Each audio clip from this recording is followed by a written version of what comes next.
ways we are at the center of geopolitics between China and the United States to have a balanced foreign policy. But under Marcos Jr., it's not a balanced foreign policy. It's leaning to the United States up to the extent that our so-called independence, autonomy, and even sovereignty are now compromised.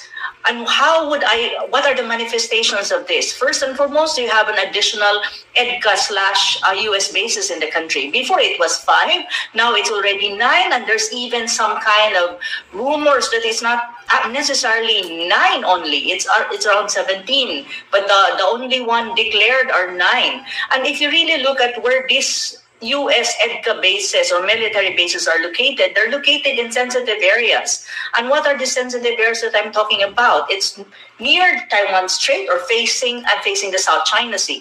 And we know that the Taiwan Strait is a very volatile